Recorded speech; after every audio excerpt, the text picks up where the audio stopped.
Hi everyone, this is Blake Anderson, and I'm a registered social worker and therapist here in Toronto, Ontario. And I have over 14 years of collective experience as a registered social worker and 5 years as a therapist. And in this video, I want to delve into psychological archetypes of the scapegoat and particularly take lessons from Jesus and Socrates, as these are two archetypes that spoke the truth, dying for the truth, basically.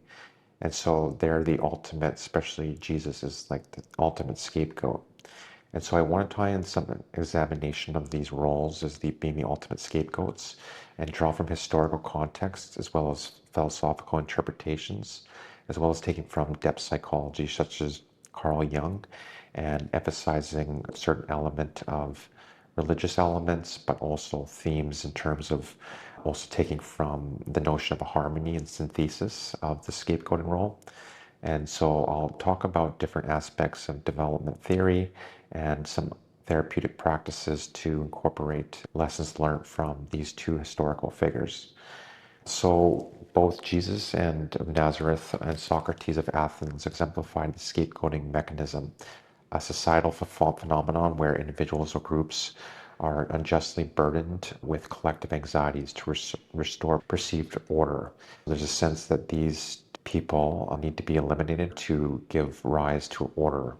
And so they are the scapegoat of the society. So you can see it at a micro level within families, but you can also understand it in history in terms of the way in which we're more collectivist in the past. This showed up particularly with Jesus of Nazareth and of Socrates, both of them, Jesus on the cross and Socrates drinking the hemlock. Jesus was active during the first century Judah under Roman rule. He challenged religious and political authorities through his teachings, which emphasized compassion, equality, and inner transformation.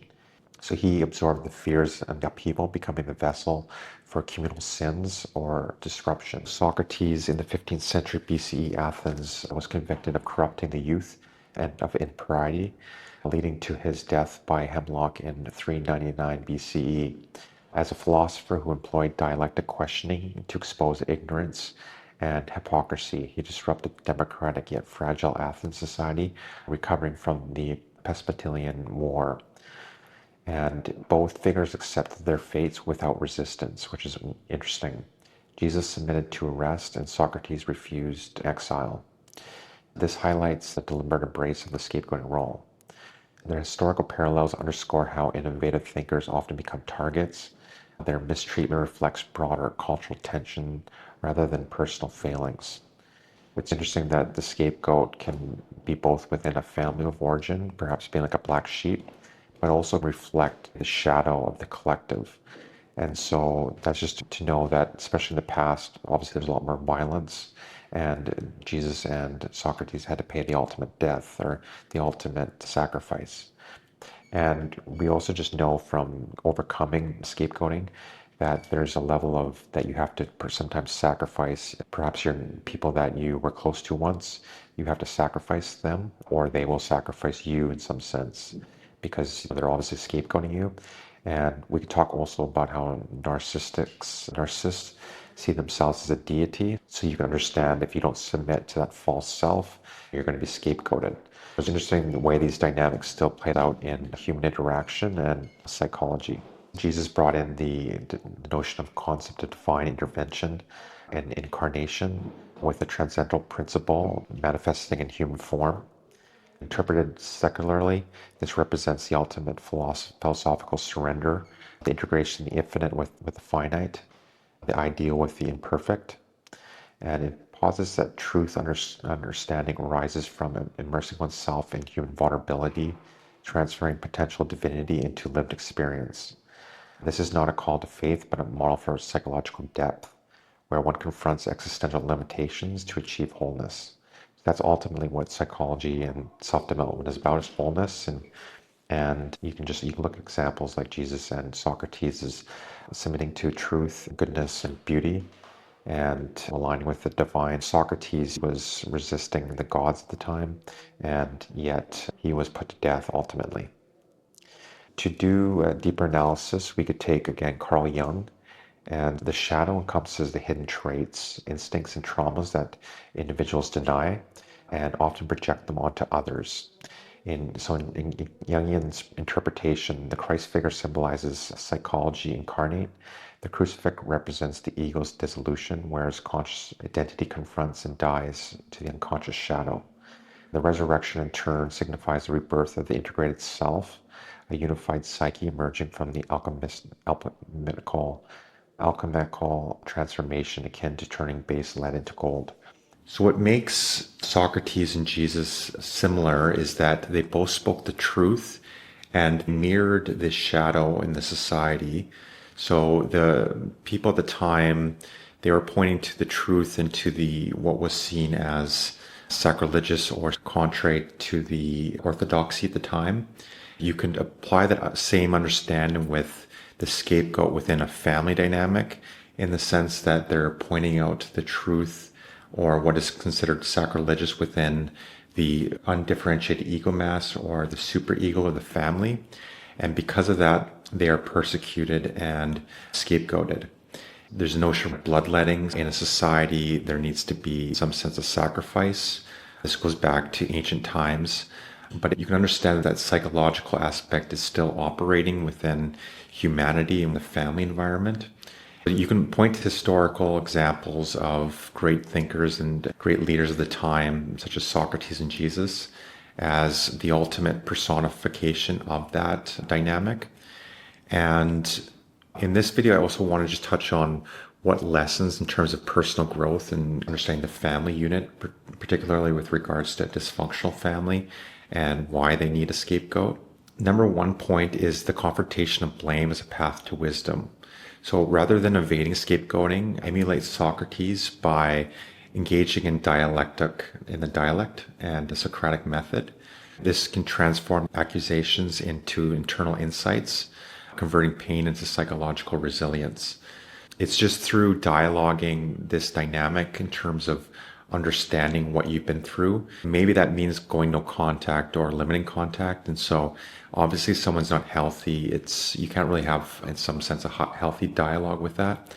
But through this notion, and this is kind of my next point, is the union of the synthesis of opposites. So that's to take more Carl Jung, and the scapegoat's journey is integrating the shadows of both the personal shadow as well as the inherited shadow of the collective in terms of the family. Through alchemy, synthesis of these different competing selves, the balance of good and evil, pain and peace, yields a renewed self. So there's a notion like a phoenix. So through the alchemist process, the scapegoat goes through a journey of integrating the shadow, leading to a larger synthesis. So if you take like a philosophy like Hegel originally, there's a notion of a thesis and an antithesis. So you could consider the scapegoat as being a way of being in the world and speaking the truth. And then you have the family, this dysfunctional family that's maybe made up of narcissistic parents. They're challenging the scapegoat and projecting their shadow onto the scapegoat. Even if it's an unhealthy dialectic, it gives rise to, maybe at the beginning, the scapegoat is more naive, and because it's just a child, the shadow is part of the subject in some sense, or the family shadow is very much part of the scapegoat. The scapegoat often will internalize and take the blame of the collective shadow of the family, as that's basically the assigned role. So it's inherent in the role. And through the alchemy process of the union of opposites, and through introspection and discerning between what's your shadow and what's the collective shadow of the family, gives rise to a renewed self. And you could consider like a phoenix or some higher integration. So no longer is a scapegoat naive or a people pleaser or taking on what's not their own, but rather they develop a lot of resiliency and strength, as they are often the more developed member of the family.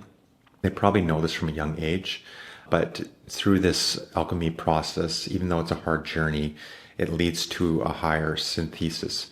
But one can get stuck in the drama or trauma that occurred in the family unit. It's not to say that what happened to you was healthy or something that one should have to go through, but it's just to know that for whatever reason in society, these processes operate, And you can see them again in historical examples such as Jesus and Socrates in less violent and overt ways. Now you can understand it within a psychological unit in terms of a family unit, as well as societal ways this operates. But through active imagination, dream analysis, you can take Carl Jung and you can facilitate an evolutionary growth, so post-traumatic growth from this process and from this experience as being the scapegoat. And you can also understand another point is embracing transcendental aspects beyond ego. In terms of Jesus's incarnation motif, you can recognize the divine or intellectual potential within. So let's take both Socrates and Jesus as examples, so that these elements are larger than the personal identity of the scapegoat. And this encouraged humility and connection to universal truths, mitigating isolation in modern contexts.